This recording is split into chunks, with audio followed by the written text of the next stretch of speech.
اب آ کے کھڑے ہو گئے، میدان سج گیا۔ علی ہر صورت کوشش کر رہے تھے کہ جنگ نہ ہو، کیونکہ ان کی سازش تھی کہ علی کے ہاتھوں قتل عام ہو تاکہ ہم علی کی دشمنی میں مزید اضافہ کر سکیں۔ علی چاہتے تھے کہ مزید قتل عام نہ ہو۔ مولا علی نے بس میں بالکل ختم کرنے لگا ہوں، چند چہرے نیند میں آ گئے ہیں تو میں بالکل ختم کرنے لگا ہوں، بس بات مکمل کرو سرکار دشمن۔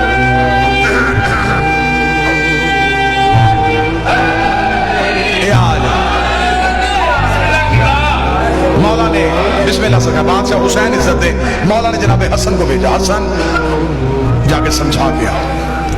جناب حسن آئے، اس وقت یہ بی بی خیمے میں تھے۔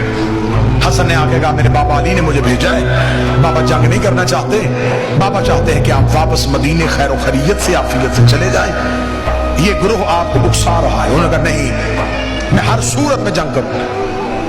مولا حسن واپس آئے، مولا نے آگے کہا مولا بابا میں نے کہا لیکن وہ ماننے کے لیے تیار نہیں۔ مولا سوچ رہے تھے کہ کہیں جنگ رکے۔ مولا نے آخری حربہ استعمال کیا، مولا نے فرمایا محمد بن ابی بکر تم جاؤ۔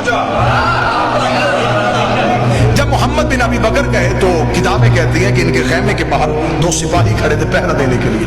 جب محمد اندر داخل ہوئے تو انہوں نے نیزوں کے ساتھ محمد کو روکا۔ کہاں جا رہے ہیں؟ اس کا میری بہن ہے، میں ملنا چاہتا ہوں۔